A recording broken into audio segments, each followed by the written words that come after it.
Mildred, ¿cómo estás? Encantado de estar Inmen- contigo. Feliz, feliz. Hablaba ya antes del tema, que primero darte las gracias por aceptar esta invitación a poder compartir. Y aprovecho, bueno, contigo para brindar con café, café dominicano y café colombiano, ¿no? Café Salud Dominicano desde y café acá. colombiano. Salud, Mildred. Gracias por la Sí. invitación. mm.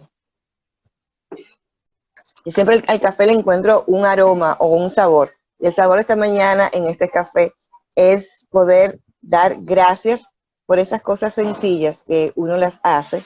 Una la hace, la invitación es hacerla para poder generar en los demás, decirle la forma que uno los quiere y lo especial que son.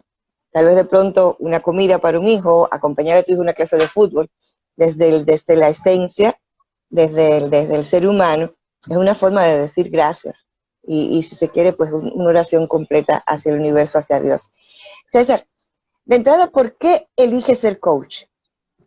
Bueno, esa pregunta me transporta bueno, tuvimos la oportunidad con Mildred de ser compañeros en la certificación eh, en coaching ejecutivo. Eh, ¿Por qué ser coach? Porque es algo que venía soñando desde hacía algunos años. Eh, Empecé a investigar un poco acerca del coaching. Bueno, empecé a darme cuenta que definitivamente el término coach o llamémoslo así como esta metodología o esta técnica de acompañamiento empezó a tener pues como un significado distinto para muchas personas. De hecho, nos hemos visto también en situaciones en donde el coaching lo confunden con la ciencia de la psicología, bueno, en fin, tantas cosas, pero profundizando un poco más con relación a la metodología del coaching, vi que era algo que necesitaba mucho por lo que normalmente yo hacía o hago, y es realizar esos acompañamientos con sentido a las personas, en donde entre más herramientas tenga uno, pues muchísimo mejor porque va a ser mucho más asertivo en ese acompañamiento a los demás.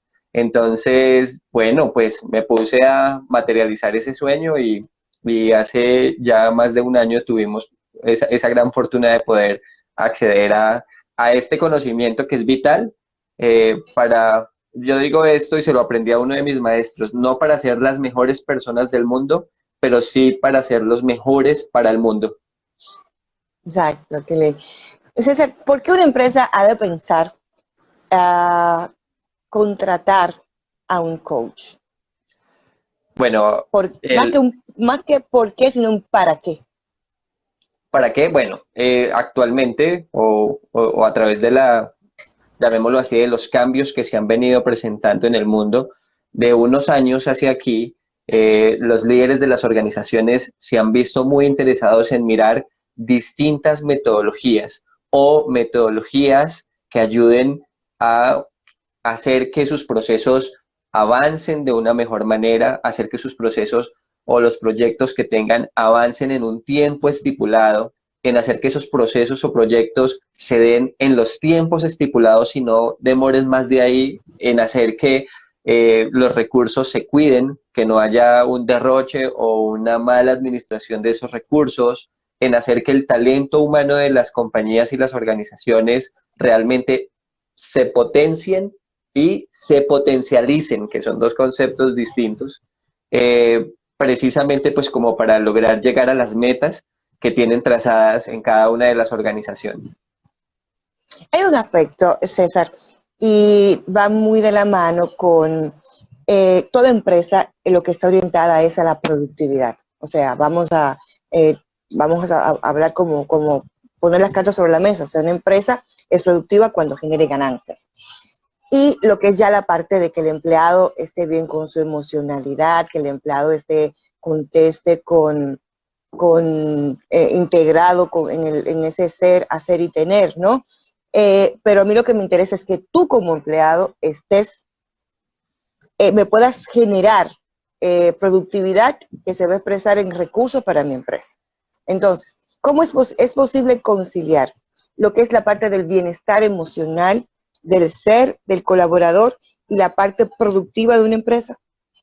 Tal cual, Mildred. De hecho, es directamente proporcional, ¿sí? Y están relacionadas.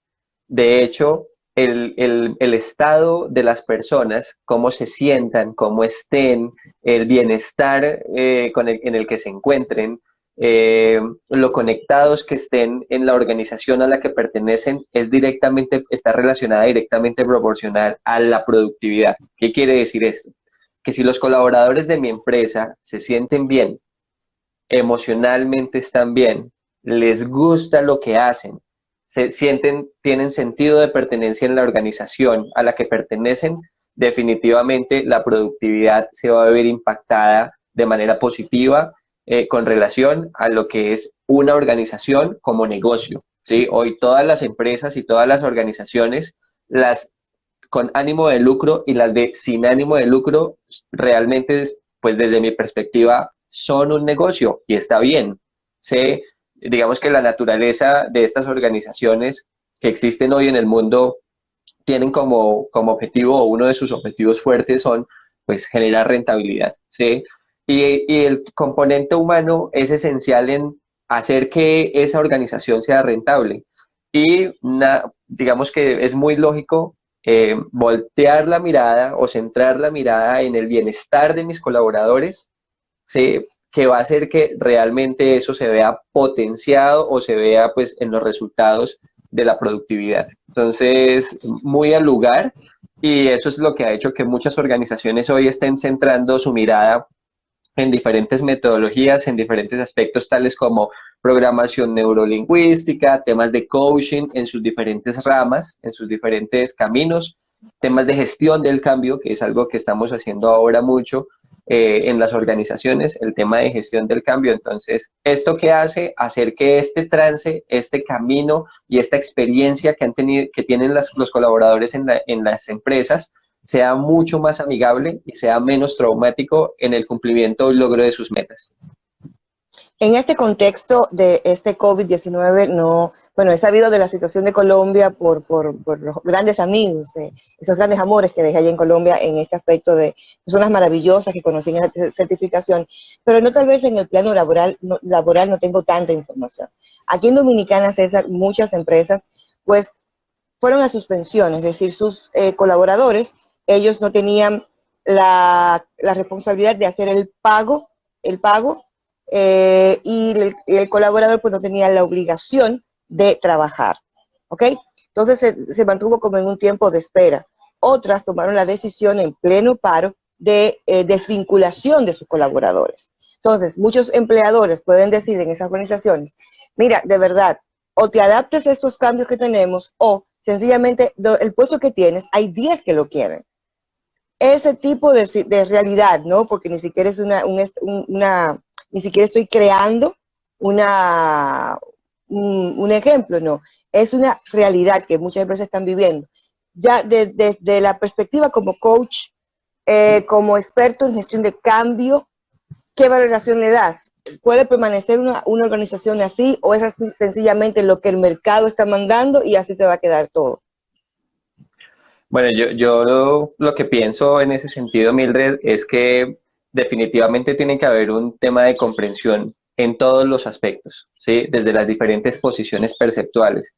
Cuando estoy hablando de un proceso de comprensión, en diferentes posiciones, estoy hablando de una posición es el colaborador, ¿sí? Que se ve impactado con las restricciones, ¿sí? Con el hecho de no generar recursos, ¿sí? De no llevar un sustento a su casa, ahí debe haber una comprensión enorme, pero Claro. por otro lado también tenemos que ser muy comprensivos con los empresarios y los emprendedores, ¿sí? Definitivamente, de acuerdo a cómo la organización sea muy juiciosa, sea grande, tenga un músculo financiero que pueda soportar una crisis como esta, eh, pues va a hacer que ese tipo de situaciones pues sean mucho más fáciles de llevar con sus colaboradores, pero efectivamente hay que hacer un proceso de comprensión eh, muy bonito porque por un lado decimos, claro, es que los colaboradores, pero por otro lado está el empresario yendo a dormir en medio de una crisis en donde hay restricciones, en donde su empresa no está produciendo y si no tiene la caja, en el factor económico para poder soportar eso, pues yo lo que siento es que los empresarios están haciendo lo humanamente posible, ¿sí? De hecho, muchos caen en el juego de decir, no, es que qué mal los empresarios, ¿sí? Pero no sabemos realmente, digamos, cómo se está yendo ese empresario a dormir o a descansar en las noches pensando en que tiene una nómina mensual o quincenal de 10, 20, 30, 100, 500, 1000, 2000, de acuerdo a qué tipo de empresa tenga, ¿sí? Y que pues efectivamente lo ideal es que sostenga eso. Pero la realidad hoy, especialmente en países como República Dominicana y Colombia, eh, que no son de primer mundo, efectivamente la realidad es otra, Sí. ¿sí? Y eso pues efectivamente nos ha llevado también a entrar en una crisis pues, muy significativa. Y también por otro lado, el esfuerzo del gobierno por mirar cómo puede acompañar Sí. tanto a los colaboradores, pero también puede acompañar a los empresarios. Y uno muchas veces se queda juzgando, pensando que la situación es muy fácil cuando realmente el panorama es todo lo contrario. Sumamente retador. Hay que reconocer los esfuerzos de nuestras autoridades gubernamentales a través de diversos programas para asistir y acompañar a una gran parte de la población. César, ahora que ya nos estamos reintegrando de manera paulatina, aquí en Dominicana estamos en fase 1 de esta covidianidad, como se acuñó en España y ya se ha hecho popular en varios puntos de América. El reto de lo presencial a lo virtual, sin perder esa calidez humana. Bueno, efectivamente es todo un reto.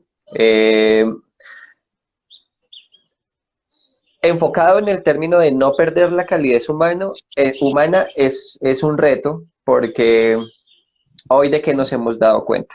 ¿Sí? Nos hemos dado cuenta que es vital y es necesario en los adultos seguir trabajando en el desarrollo y en el fortalecimiento de todas estas competencias y habilidades blandas para poder hacer esa conexión. ¿Sí? Uno, para poder hacer la conexión desde lo virtual, que como te pudiste dar cuenta ahora no podía conectarme y no sabía por dónde, y ahí digamos que un tema de un desconocimiento en nosotros, ¿cierto? Ya estoy hablando como una persona muy adulta, pero ese desconocimiento de nosotros con relación a hacer ese tipo de conexiones, y ahí empieza el reto. Lo otro es que si desde la presencialidad nos damos cuenta que las organizaciones demandan trabajar en precisamente eso, desarrollar esas habilidades de la calidez humana, del relacionamiento, de la comunicación, del acercamiento, del contacto visual, de la escucha, hoy pues desde la distancia, ¿cierto? Aún más, porque precisamente en este mismo ejercicio que estamos realizando, eh, hablamos mucho de la sintonía verbal, de la sintonía corporal, Sí, de lo que estoy transmitiendo el con mi cuerpo, rapport. tal cual, esa conexión que yo realizo, que para todos no, realmente no es tan fácil. Si no es fácil en la presencialidad, mucho menos desde la virtualidad. Entonces, es todo un reto, definitivamente. Hoy los que nos encontramos, estas generaciones que nos encontramos comunicándonos a través de estos dispositivos y de esta tecnología, tenemos el gran reto de aceptar ese cambio, de mirar todas las posibilidades que tengo, de mirar con qué recursos yo cuento y cómo puedo ir a llevar este mensaje al mundo. Pero por otro lado también, y es algo en lo que de hecho estamos participando ahora en un proyecto que dentro de poco va a salir a la luz y vamos a poder compartir con el mundo, es que hay que volcar la mirada en los procesos educativos, ¿sí? De la infancia y de la adolescencia. Si seguimos en los mismos procesos que estamos, seguramente el resultado va a ser que algunos van a llegar a hacer lo Claro. que hoy nosotros hacemos, pero estamos esperando que esas futuras generaciones lo hagan de manera distinta. Y es una locura invitarlos a seguir haciendo lo mismo. Entonces, bueno, ahí estamos trabajando y seguro y con toda seguridad van a ser personas que van a sumar mucho más de lo que nosotros ahora estamos sumando a la humanidad. Uno o dos aspectos que hemos ya tratado, el tema de los cambios, esto de comunicación a través de las redes, y esta nueva gerencia, si se quiere. En esta nueva gerencia, donde muchas veces el colaborador no entiende, le mandas una serie, conéctate a un Zoom, descarga tales aplicaciones y no tiene esas destrezas. Y al mismo tiempo, un gerente que no tiene las herramientas para poder comunicar esos cambios. Entonces se produce una especie de interrupción, se rompen las estructuras comunicacionales. ¿Qué tan importante para una organización es esa comunicación y ese proceso de escucha? Bueno, es 100% importante, de hecho me atrevería a decir que es mucho más que un 100% importante. Se supone que deberíamos ya venir como con este tema de la gestión del cambio como habilidad o como competencia de liderazgo desarrollada. No nos lo han enseñado, no sabemos cómo hacerlo, así que lo primero que puedo decir es, está bien hasta donde están haciendo. Independientemente de qué tan traumático esté siendo para los líderes de las organizaciones, trabajar de manera distinta. Ahí está el cambio. Hacer algo en remoto. ¿Cómo lidero en remoto? ¿Cómo lidero a las personas a mis colaboradores que hoy están en teletrabajo? ¿Será que mi estilo de liderazgo para esto tiene que ser un estilo coercitivo, en donde autoritario, en donde necesite que la persona esté en la pantalla del celular o del computador a las 8 de la mañana y que se levante a las 12 y que vuelva a la 1 y que se levante a las 5 de la tarde? ¿O debo de ser comprensivo con relación al cambio que estamos viviendo todas las personas, en donde las personas de teletrabajo, por ejemplo, están al frente de sus responsabilidades laborales, al frente de las responsabilidades de la casa, al frente de las responsabilidades de la educación de su hijo y al frente de la responsabilidad, si tiene pareja, con su pareja? Entonces, aquí viene un tema de, uno, es importante, ese es el primer paso en la gestión del cambio y es generar conciencia. ¿Sí? Es importante que entendamos cuál es la naturaleza de este cambio o de los cambios a los que se estén enfrentando. ¿Sí? ¿Por qué es importante cambiar y qué pasa si no cambiamos? ¿Sí? Para los que están ahora liderando desde su propia casa, por ejemplo, ¿sí? ¿Qué pasa si simplemente no te das el permiso de adoptar este cambio y de implementarlo, sino que simplemente te quedas en lo que pasó o en la metodología en la que hemos venido trabajando de hace 3 meses y no encuentras como las soluciones para poder hacerlo mientras el resto del mundo está mirando la posibilidad, está abriéndose a nuevas experiencias, está pensando en que sí es posible hacerlo de una manera distinta? Entonces, lo primero que hay que hacer, tanto pues todas las personas que estamos involucradas en este cambio en el mundo, es generar conciencia y es hacer esa reflexión con relación a qué pasa si no cambio. ¿Sí? ¿Cuáles son las consecuencias de no ser parte de este cambio? Ahí tenemos un reto bastante interesante y la invitación efectivamente desde gestión de cambios a ser consciente el cambio, a darnos cuenta que es una realidad en la que nos encontramos y que tengo un número infinito de posibilidades de lograr mis metas. Las metas no cambiaron, mis sueños no han cambiado, cambia la manera de llegar a ellos. Sí, especialmente en este proceso de transformación que estamos viviendo en el mundo. Y cuando se produce esa resistencia al cambio, ¿qué hacer? Es claro que y partamos de esto, ayer estaba preciso hablando sobre este tema de las resistencias, es la respuesta natural a los cambios por parte de los seres humanos. La respuesta natural de los seres humanos ante los cambios se llama resistencia, y eso todos lo tenemos, todos lo hacemos. Sí, todos nos sentimos en determinado momento resistentes a lo que vaya a venir. Si la invitación fue, vamos todos a parar, nos vamos para la casa, no puedes salir de la casa, sí, ahí ya va a haber una resistencia porque pues nosotros somos nómadas, nosotros caminamos, nosotros vamos a nuestro trabajo, al centro comercial, no estamos acostumbrados a estar tanto tiempo en la casa.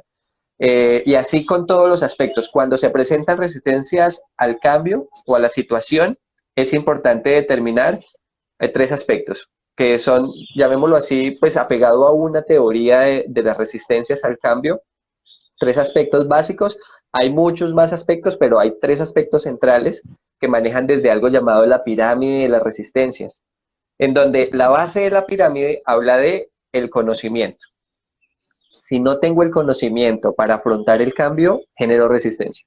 Si yo no sé cómo trabajar desde la virtualidad, ahí ya yo empiezo a decir, no, esto no funciona, no sé cómo hacerlo, no estoy dispuesto a hacerlo por conocimiento. Así que líderes de las organizaciones con sus equipos de Claro, trabajo, hay que brindar el conocimiento a sus colaboradores. Si tus colaboradores no lo saben hacer, hay que contratar un experto o hay que mirar qué programas de formación incluimos para que las personas tengan ese conocimiento y obviamente en el momento de saber cómo hacerlo, se van a sentir mucho mejor y la resistencia baja y la apertura se incrementa.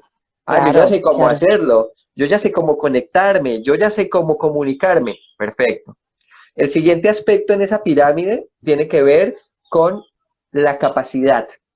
Y ese es un aspecto que habla de creer que no puedo afrontar ese cambio, que no tengo los recursos para hacerlo.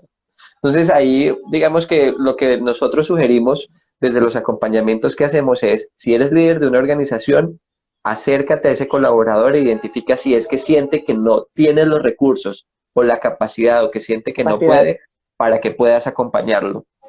Y el tercer y último aspecto es no querer. ¿Sí? ¿Qué quiere decir esto? Que la persona puede tener el conocimiento, puede sentir que La, puede afrontar el cambio, pero simplemente no está interesada. Entonces dice, yo no quiero, ¿sí? Y ahí hay que entrar a mirar, ¿sí? ¿Cuáles son esos intereses personales que tiene la persona con relación al cambio para afrontar ese cambio? Para inspirarlo a decir, para que esa persona diga, bueno, antes yo no quería, pero me estoy dando cuenta que sí es necesario y se vincule, se integre y sume a que pues podamos lograr estas metas. Entonces, cuando hay resistencia, la primera invitación es, mira si tus colaboradores o las personas que están contigo o tú misma o tú mismo no sí, tienes el conocimiento, sientes que no puedes o simplemente no quieres. ok. Ahí está.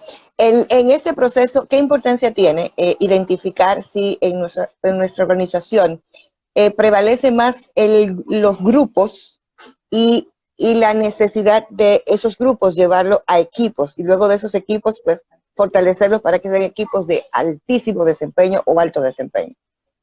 Bueno, mira, lo primero que tenemos que identificar aquí es si realmente eh, la naturaleza del sistema es que participen, o sea, lo más adecuado sea, lo adecuado sea actuar desde una dinámica de grupos de trabajo o que lo más ecológico sea actuar desde una dinámica de equipo de trabajo, ¿sí?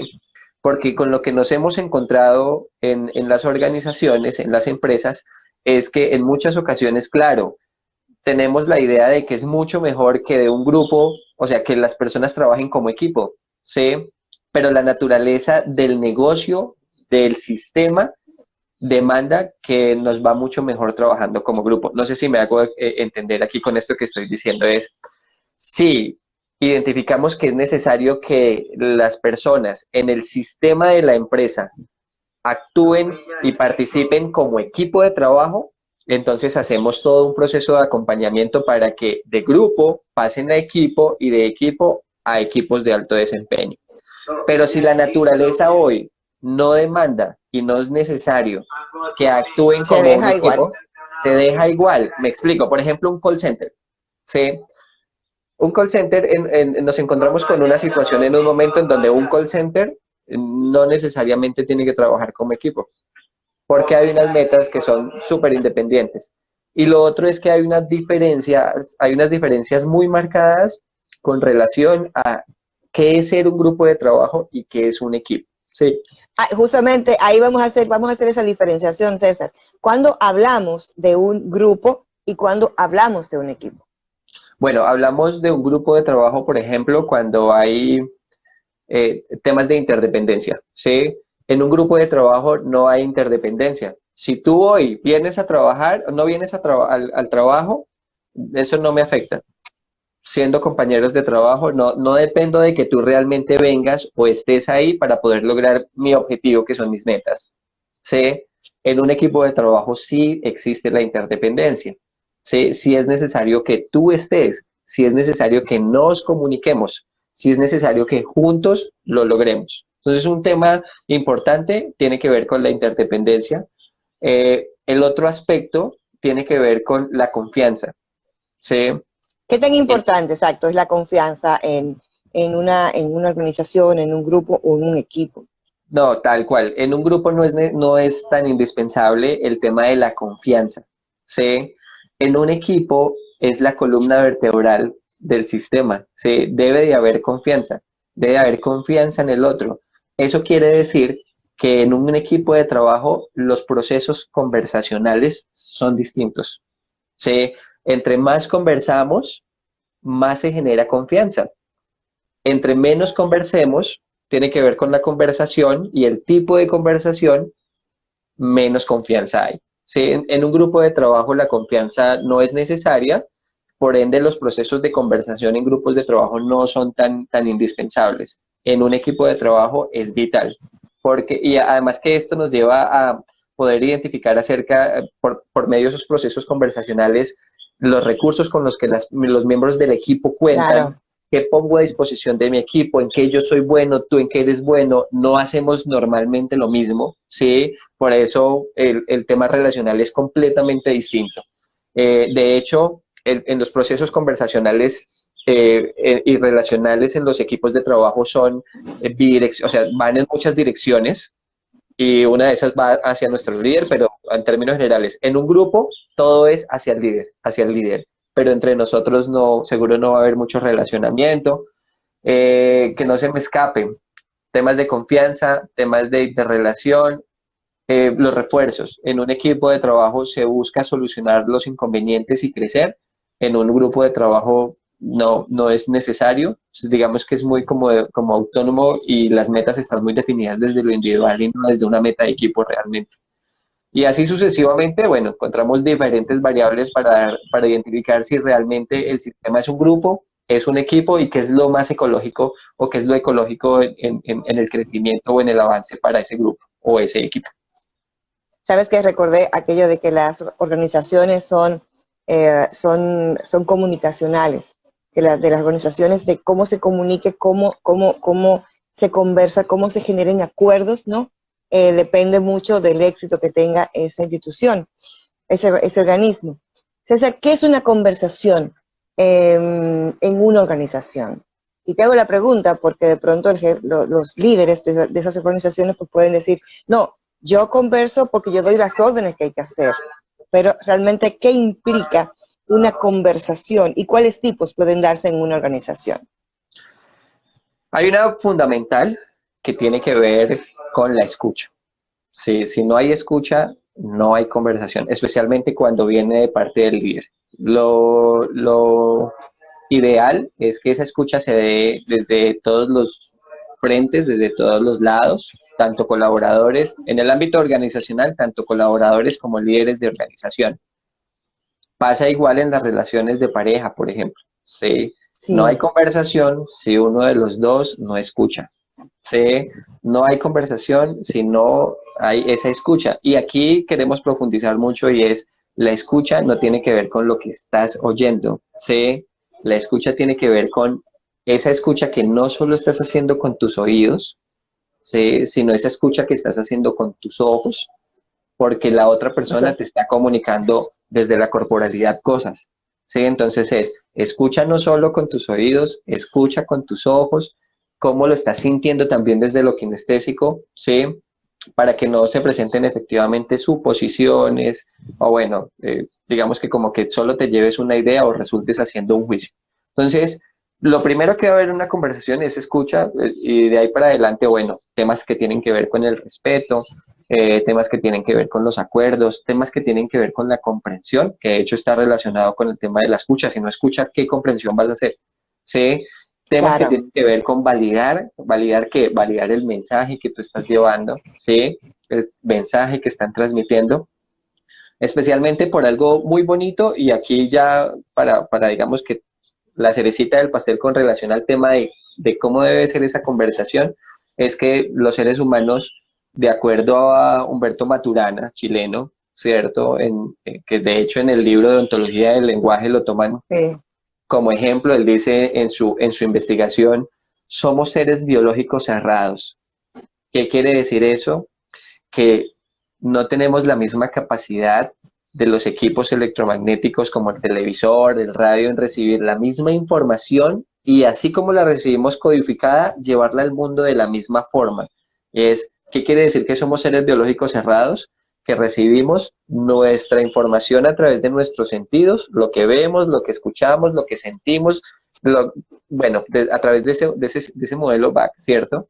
BAC, sistema BAC. Y cómo cuando lo recibimos y como somos cerrados, hacemos ese procesamiento de esa información y la llevamos luego al mundo y ahí sale completamente distinta la información. ¿Sí? Yo siempre comparto este ejercicio y yo puedo ver la montaña de determinado color, ¿sí? Y el del lado puede decir es verde, pero yo tengo una alteración en los colores, yo soy daltónico. Claro. Entonces, yo recibo esa información, la proceso distinto y digo, pues yo la veo como café, ¿sí? Ahí ya yo estoy llevando una información completamente distinta y Diferente, exacto. ahí tenemos un reto grandísimo, ¿sí? Entonces, la conversación tiene que ir acompañada de entrada de un tema que tiene que ver con la escucha, no solo desde lo que estoy escuchando, sino de lo que estoy viendo, de lo que estoy sintiendo y validarlo.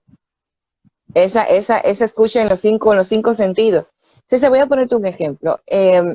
Vamos a imaginarnos una persona que que es una emprendedora, tiene un salón de belleza, ¿no? Ok. Ahora, con este tema del el protocolo a seguir con el COVID, de la limpieza, de la higiene, está enfocada en su proyecto económico, echarlo hacia adelante, le echa ganas, como dicen ustedes, ¿no? Sus colaboradoras también lo tienen, el deseo, pero no tienen, y decíamos ahorita la pirámide que planteabas, el usar los guantes, usar la mascarilla, el tapabocas, ¿no? A veces hasta esta que es aquí para el tema, no solamente el tapabocas, sino acá esta para la mayor protección. Okay. La careta porque le genera calor, porque se sienten incómodas.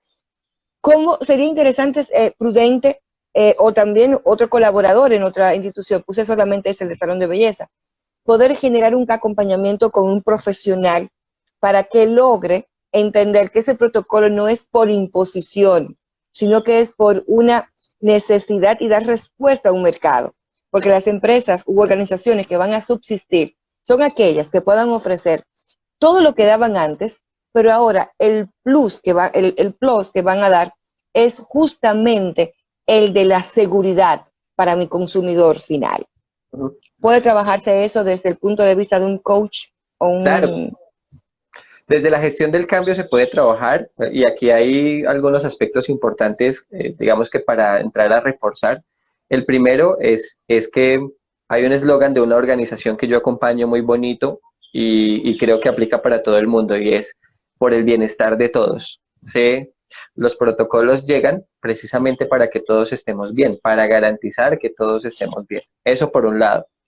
Por otro lado, el tema tiene que ver con los protocolos no van a ser mientras superamos esta pandemia en el mundo. Los protocolos llegaron para quedarse.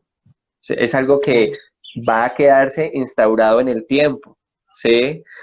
Lo otro, con relación ya al acompañamiento de las personas, es sencillo. Lo primero que hay que hacer en gestión del cambio es generar conciencia. Entonces empezamos a generar conciencia en el momento en donde empecemos a hablar con nuestros colaboradores bueno, ¿por qué son importantes los protocolos? ¿Para qué son los protocolos?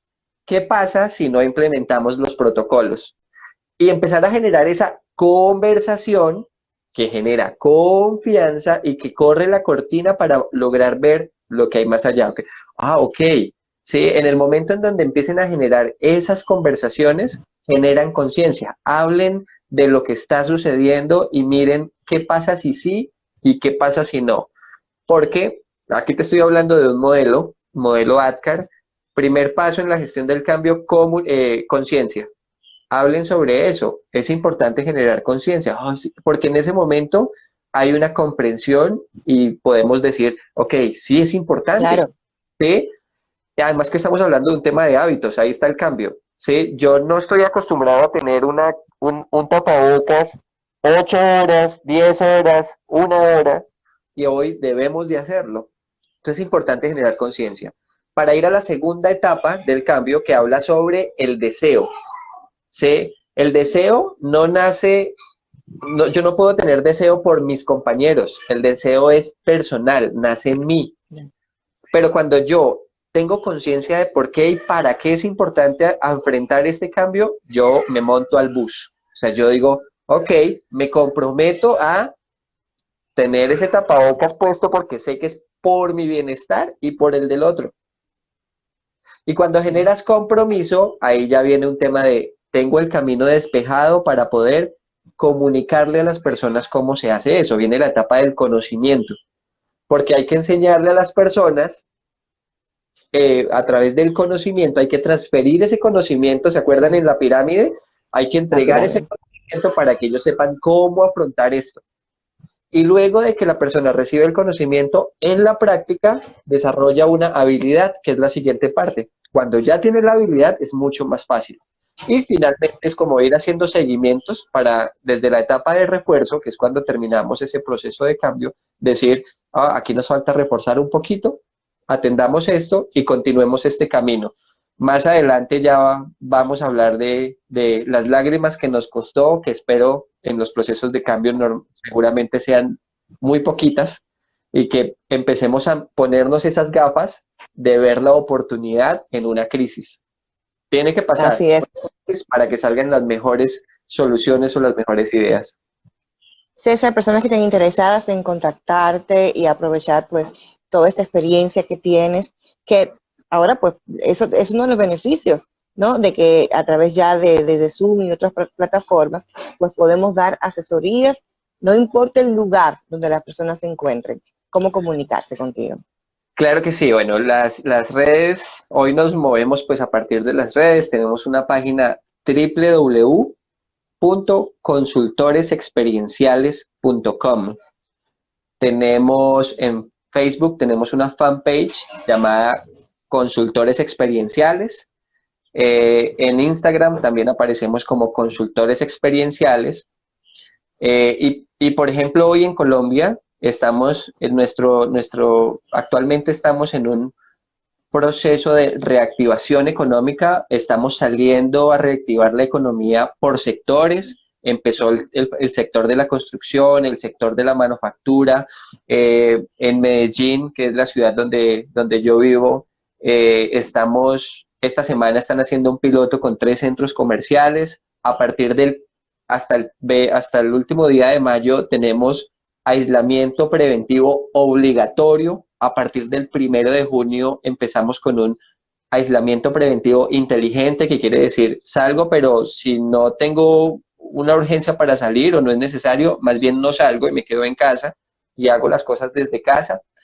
Y estamos en una alianza ahora que hacemos con una empresa llamada Conesic y Consultores Experienciales, haciendo ese acompañamiento a las organizaciones en la implementación de esos protocolos de bioseguridad y de gestión del cambio para que esos procesos sean exitosos, para que sean lo menos traumáticos posibles y para que efectivamente el concepto que tenemos ahora es una ruta, un vuelo de avión, ese vuelo tenga la menor cantidad de turbulencias posible y sea exitoso. Amén. Pues, y recordar que vamos a estar el miércoles en hora dominicana a las 7 en el programa con Charlotte. En el programa con Charlotte, hora Colombia, 6 de la tarde. 6 de la tarde. Así es. César, inmensamente agradecida por esa capacidad que tienes de compartir lo aprendido, lo vivido, de una manera clara, entusiasta, pero sobre todo de una manera tan profesional. Un abrazo grande para ti y para los tuyos. Mildred, un abrazo desde mi corazón, muchas gracias. Mildred y yo tenemos una historia bonita y es que Mildred fue coach mía en el proceso de formación. Sí. Entonces aprendimos entre nosotros y bueno, ahí está el sueño de poder ir a República Dominicana y poder ir a tomarnos un café dominicano allá en Colombia, así es. En República Dominicana y poder, así es. Entonces, Mildred, muchas gracias, que Dios te bendiga y que continúes ese camino inspirando a todas las personas que acompañas. Te admiro y te respeto y te quiero muchísimo. Feliz resto del día. Ustedes, amigos, gracias por acompañarnos y será pues en los próximos días, el viernes, tomarnos otro café con Charlotte. Salud y feliz tarde. Salud, Mildred. Feliz tarde. Chao. Amén. Un beso.